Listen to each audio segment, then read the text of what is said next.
Today on the old John Deere, I think what we're going to do is we're going to put in a bucket level indicator.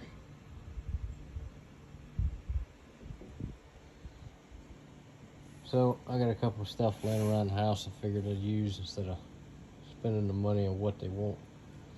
For one from John Deere, just assume that I can make one probably better quality than what they're wanting to sell for one, and it's probably Chinese made stuff anyway.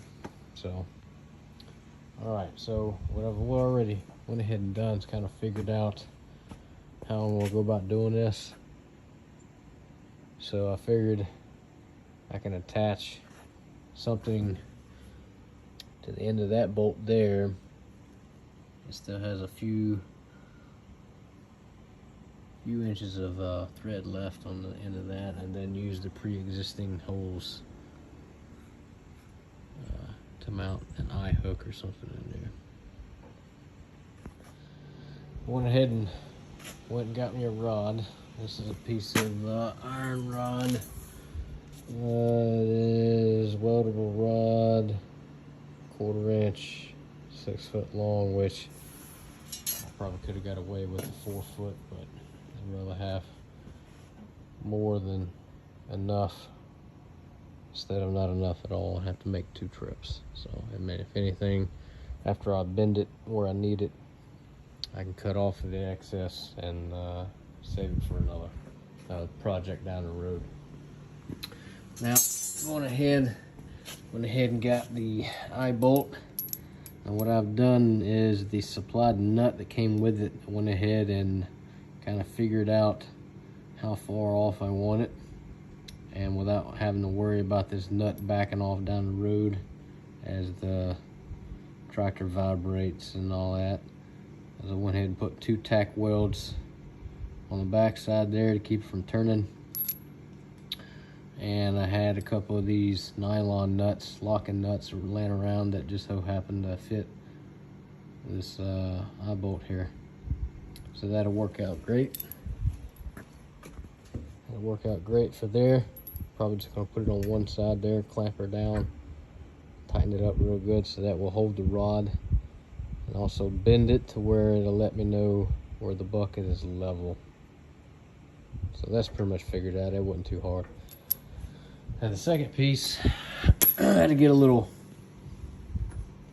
in depth with this one. I did happen to have a 3/4 bolt with the same thread pattern as the one on this bottom cylinder here for the pin. And it threads on pretty good like that. Excuse my welds. But basically I took that bolt there and had a piece of all thread, and I welded a piece of all thread on there. When I went to weld it though, trying to hold it and weld with the same hand made it kind of lean a little to the left, but that's all right. Ability and functionality, I don't really care how it looks. It's all going to get painted anyway. And then I went ahead and tightened down a nut all the way to the base where it was welded, and then left about 1/2 inch left out, so that this other piece that I fabricated up, basically 2 washers at 90.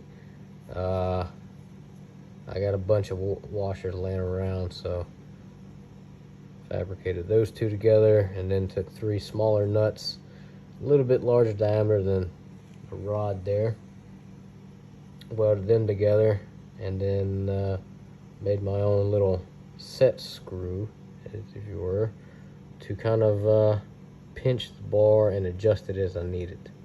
So if I wanted to put the rod in and put several markings on it for, you know, the bucket or forks or a grapple hook, anything like that, I can put several different color markings on the rod or tape or even mechanics wire or whatever to mark the different locations of level for different attachments. So welded that to the top of this, and again 2 washers welded at a 90 with the fabricated clamp piece. I'm gonna call it a clamp piece, welded to the top of this. So then the idea is this and this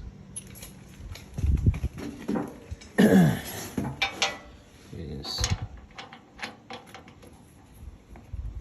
screwed onto this.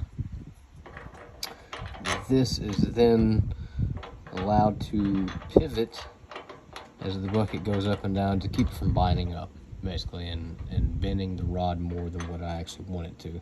And then as I adjust it, I can adjust the rod up or down, tighten this down, and then that's it, so it's set. And of course, a nylon nut, locking nut, will be on this side, tightened, but not super tight to allow this to still be able to freely move, rotate around, but not enough to where it's doing this kind of thing. Next thing is to basically dry fit everything. Start the tractor up, move the bucket up and down to make sure that the rod moves freely, doesn't get caught anywhere, and the fact that the this bottom piece rotates freely without hindering the movement of the bucket, so to speak. And then once that's done, as long as I don't have to make any more tweaks to it, break out the old spray paint, and probably gonna spray paint that green to match the color of the bucket and the loader and all that. Probably leave that black, and then still ain't figured out what color I want to make the rod, if I even want to make it a color at all. Thinking back now, I'm wondering if maybe I should have gotten, instead of the steel weldable rods, to maybe gotten a 1/4 inch, 6 foot or 4 foot aluminum rod to keep from rusting in this good old North Carolina humidity. But only time will tell.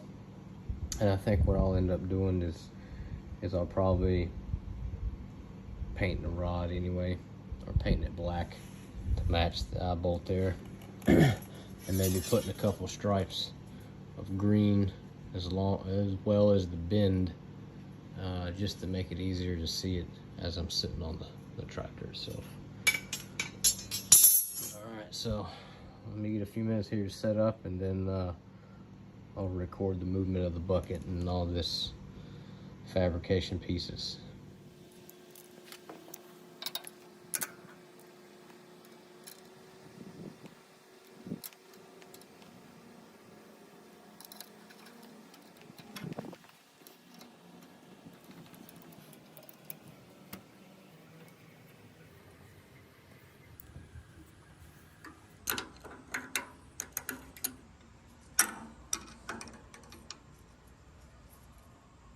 Again, we're not getting it super tight, we're just snugging it up just to keep this from moving.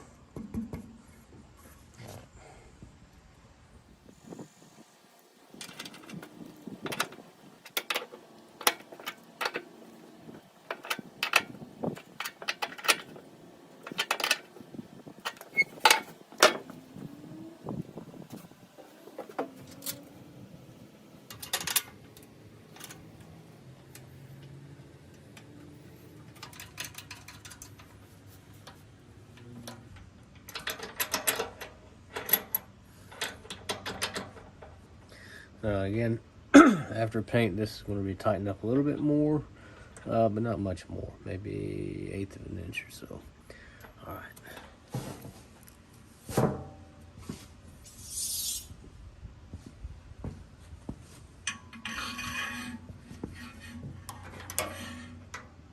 Back this set screw out.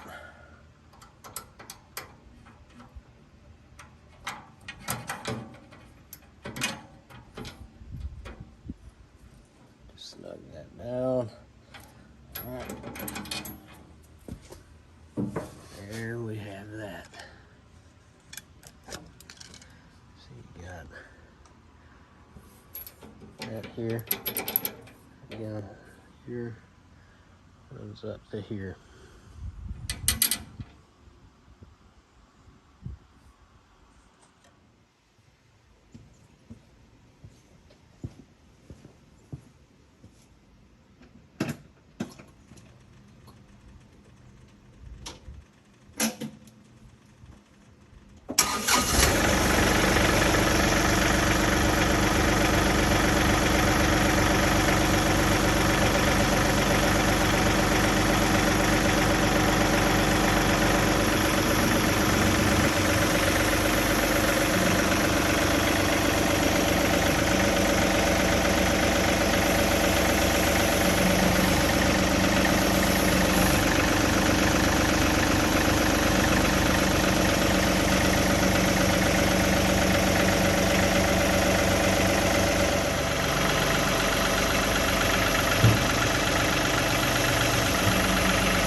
Everything seems to work a lot better than I expected. So now what I'm gonna do is I'm gonna take everything apart, prep everything for paint, paint it, let it dry, and then assemble it back, tighten everything down, and do one final check. And then what I'll do is I'll level the bucket. I'll either level it with the front edge, and I'm trying to figure out if I want to level it with the smooth cutting edge or with the tooth bar that's already on it. I think I'm gonna kind of go in between the two. That way, if I do take one off, I don't have to go back and readjust, rebend another notch for this rod here. Or I could just do like I said earlier, bend it for the tooth bar, and then put a piece of tape for the smooth with the tooth bar edge off, and then obviously for the forks put another mark, tape, or paint marker. I don't know yet. I ain't figured that out yet. But everything else seems to work. It pivots like it's supposed to. This guide works. Nothing fancy there. Just a simple rod with some welded pieces together and an eyelet. I know there's several different other do-it-yourselfs on YouTube. This is just the one way that I chose to do it. I've watched a couple of those and got ideas, but in the end, some of them had it to where they pinned it on, they drilled a hole into the actual arms itself here. I didn't want to do that. I wanted to keep it as non-drillable as possible. That way, if I do sell it, or if something happens to it, I can take it off and repair it or replace it as needed to, and I don't have to do any extra work of damaging the tractor itself or modifying the frame or anything like that, the loader frame that is. All right, so I'm gonna go ahead and take this off and prep everything for paint.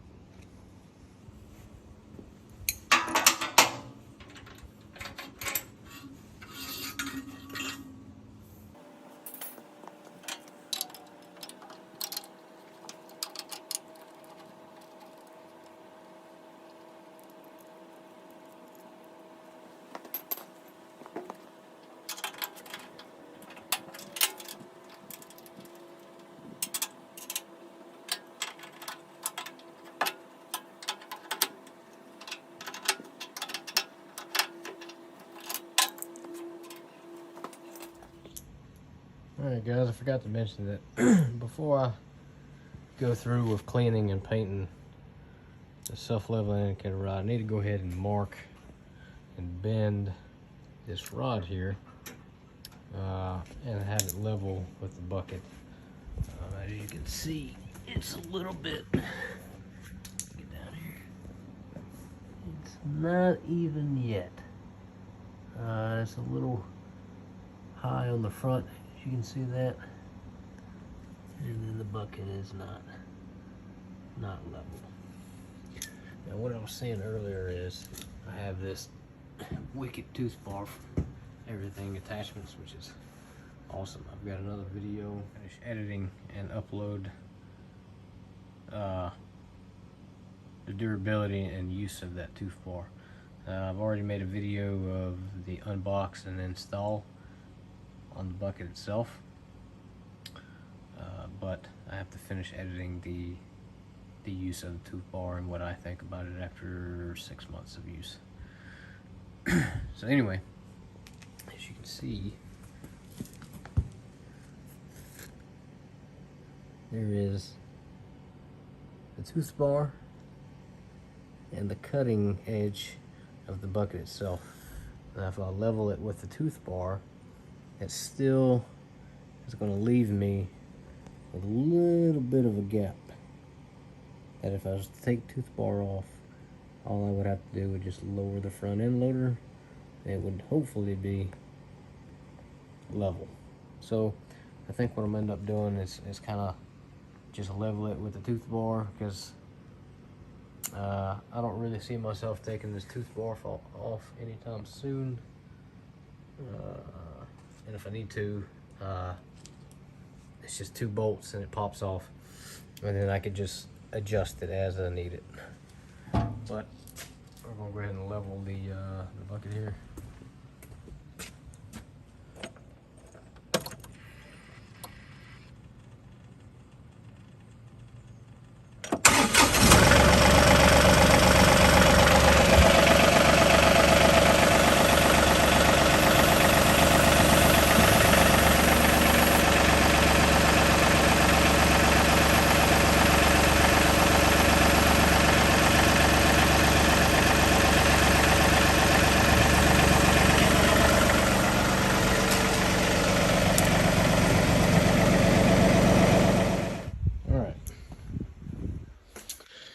I think that's just about level.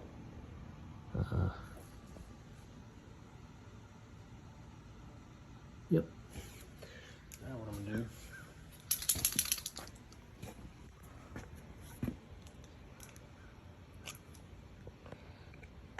so I'm gonna take my paint marker here. I'm gonna make a mark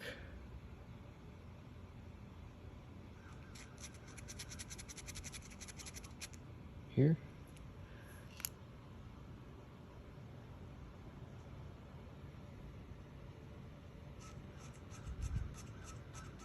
And here.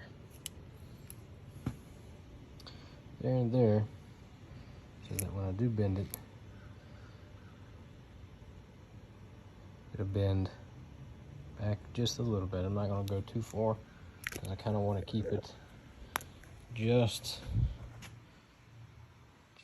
under the radius of this top arm here.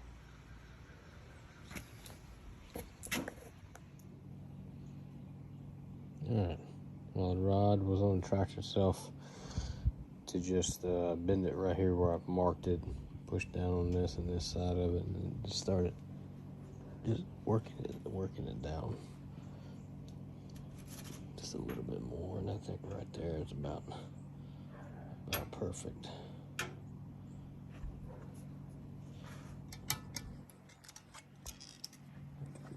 See, it's kind of,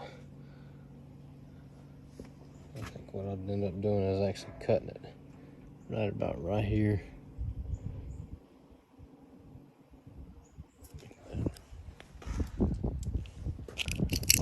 Make a mark right there. Just cut it off there. And I got a little plastic vacuum cap I'll stick on there. But that's pretty much it. It's bent. right where I need it.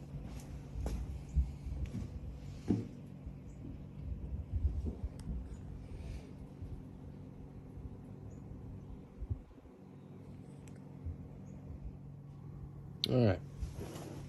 Last thing to do is to shoot some paint on these to keep it from rusting and gooking up.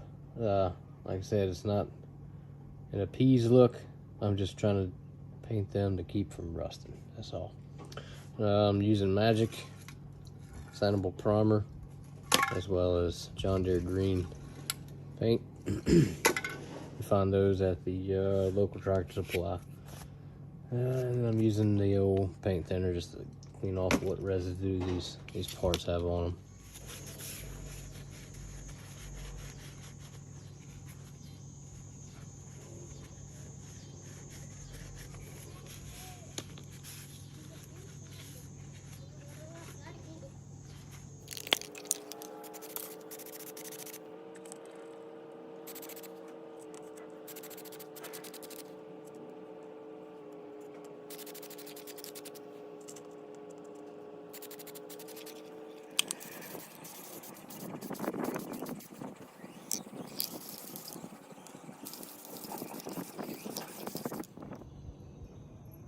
Alright, after a couple of days of letting the paint dry, as you can see there, it's all painted right.